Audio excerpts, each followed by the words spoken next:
पिछला 30-40 बरस से इंडिया की जो आर्मी है वो इस राइफल को अपग्रेड करने की कोशिश कर रही है, लेकिन ये हो नहीं पा रहा और India completely bullet proof jackets अपने मुल्क के अंदर बनाने में नाकाम रहा है। 2009 में एक्वाडोर ने इंडिया से 8 हेलीकॉप्टर्स खरीदे, उनमें से 4 हेलीकॉप्टर्स गिर के तबाह हो गए और बाकी हेलीकॉप्टर्स इंडिया को एक्वाडोर ने वापस कर दिया कि गुज़िश्ता बरस रूस के साथ असॉल्ट राइफल बनाने का एक मुआहिदा किया, जिसके तहत एक फैक्ट्री लगाई गई उत्तर प्रदेश में, लेकिन अब वो भी बंद पड़ी है।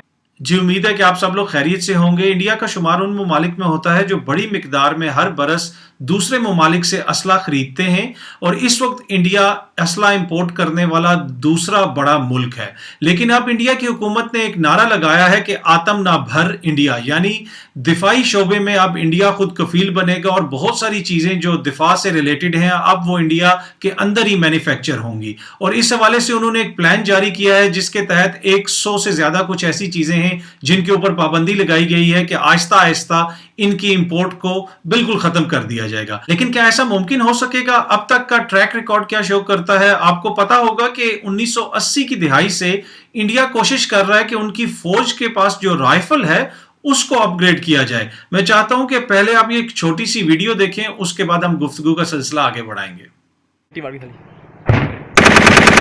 रोक पागी फिर साली पीछे मुंह कर और रोक पागी रोक उस्ताद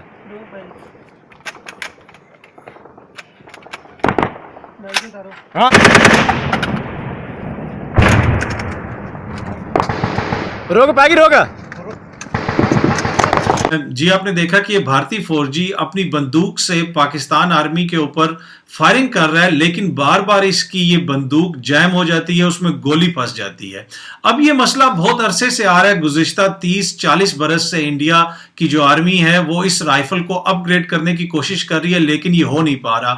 गुज़िश्ता बरस भी उत्तर प्रदेश में एक फैक्ट्री लगाई गई रूस की शराकत और प्राइम मिनिस्टर मोदी ने खुद जाके उस फैक्ट्री का इफ्तिताह किया, लेकिन अब वो काम भी रुक गया है। तो यहाँ पे सवाल ये पैदा होता है कि जहां पे आपको एक बंदूक बनाने में इतनी दुश्वारी पेश आ रही है तो बहुत सारा जो दीगर असला है वो आप कैसे बनाएंगे। एक मिसाल मैं आपको और देता चलूं कि 90 की दिहाई से इंडिया कोशिश कर रहा है कि बुलेट प्रूफ जैकेट्स को कंप्लीटली इंडिया के अंदर तैयार किया जाए, लेकिन अभी भी उसमें बहुत सारा ऐसा जो मटेरियल यूज होता है वो इंपोर्ट हो रहा है और India completely bullet proof jackets अपने मुल्क के अंदर बनाने में नाकाम रहा है।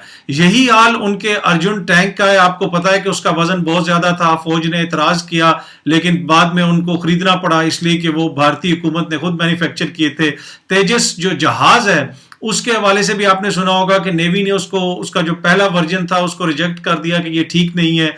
इसी तरह इंडिया जो अपने हेलीकॉप्टर्स बनाता है, ध्रुव हेलीकॉप्टर, 2009 में एक्वाडोर ने इंडिया से 8 हेलीकॉप्टर्स खरीदे, उनमें से 4 हेलीकॉप्टर्स गिर के तबाह हो गए और बाकी हेलीकॉप्टर्स इंडिया को एक्वाडोर ने वापस कर दिए, ये कह के कि ये नाकिस हैं, ये इस काबिल नहीं है कि इनको उड़ाया जा सके। और यही हाल कुछ उनकी एहसास जो राइफल थी वो नेपाल को इन्होंने बेची और नेपाल ने भी उसको वापस कर दिया इसलिए कि वो सही नहीं चलती थी। अब सवाल ये पैदा होता है कि आप अगर गुज़िश्ता 30-40 बरसों में एक राइफल को अपग्रेड नहीं कर सके, एक माकूल राइफल अपनी फौज को नहीं दे सके, तो बाकी ये जो चीजें हैं दिफा से रिलेटेड उसकी मैन्युफैक्चरिंग आप कैसे करेंगे। इसके साथ साथ मैं आपको ये भी बताता चलूं कि आपने अक्सर सुना होगा कि इंडिया की जो डिफेंस डील्स हैं उनमें डिले हो जाता है। राफेल का मिसाल आपके सामने है। इसके साथ साथ जिस तरह मैंने अभी पहले जिक्र किया कि गुज़िश्ता बरस रूस के साथ असॉल्ट राइफल बनाने का एक मुआहिदा किया, जिसके तहत एक फैक्ट्री लगाई गई उत्तर प्रदेश में, लेकिन अब वो भी बंद पड़ी है। इंडिया के अंदर जो थोड़ा बहुत असला मैन्युफैक्चर होता है दूसरे ममालिक की शराकत से,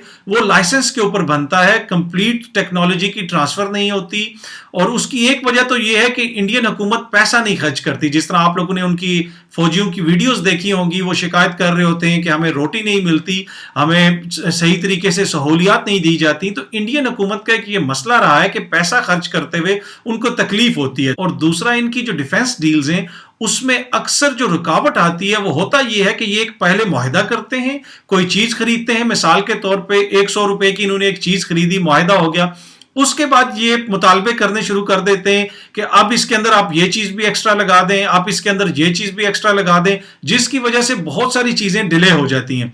इनका एक एयरक्राफ्ट कैरियर है जिसको 2010 में कंप्लीट होना था, वो भी पता नहीं कितने अरसे से बन रहा है। अब ये कह रहे हैं कि वो 2023 में जाके कंप्लीट होगा, और उसमें भी बहुत सारी चीजें ऐसी हैं कि जिनमें इन्होंने, जो इनके सप्लायर्स थे, जिन ममालिक से इन्होंने कुछ चीजें खरीदी थी और कुछ टेक्नोलॉजी ली थी, कुछ उसमें जो पुर्जे लगने थे वो खरीदे थे, उनके हवाले से भी इन्होंने गैर माकूल किस्म के मुतालबे किए कि अब आप हमें ये टेक्नोलॉजी भी इसके साथ दें, इन्हीं पैसों में अब आप हमें ये चीज भी साथ फराम करें, जिसकी वजह से वो सारा मामला भी अभी तक खटाई में पड़ा हुआ है। कहने का मकसद ये है यहाँ पे कि इंडिया की ये ख्वाहिश तो बड़ी अच्छी है कि हम अपने मुल्क के अंदर असला बनाएंगे, जैसा कि आप लोगों को पता है कि पाकिस्तान के अंदर JF थंडर्स बन रहे हैं, अल खालिद टैंक बन रहा है, और भी बहुत सारा असला बन रहा है। और इस सारे अरसे में हम कितनी दफा अपनी जो असॉल्ट राइफल है हमारी आर्मी यूज करती है उसको अपग्रेड कर चुके हैं, बल्कि उसको एक्सपोर्ट भी करते हैं। लेकिन दूसरी जानिब गुज़िश्ता 40 साल के दौरान इंडिया एक अपनी असॉल्ट राइफल को भी अपग्रेड नहीं कर सका। तो उनकी ये ख्वाहिश तो अच्छी है कि आत्म निर्भर इंडिया, लेकिन क्या ये पूरी हो सकेगी? अब देखना ये है कि क्या अगले 5 वर्षों के दौरान इंडिया जितना भी ये जदीद असला है, टेक्नोलॉजी है, अपने मुल्क के अंदर मैन्युफैक्चर कर पाएगा। अगर ट्रैक रिकॉर्ड देखें तो 40 सालों में इंडिया एक राइफल नहीं बना सका, तो बाकी ये टेक्नोलॉजी वो किस तरह बनाएगा, बाकी ये असला वो किस तरह बनाएगा, इस पे बहुत बड़ा सवालिया निशान है। शुक्रिया।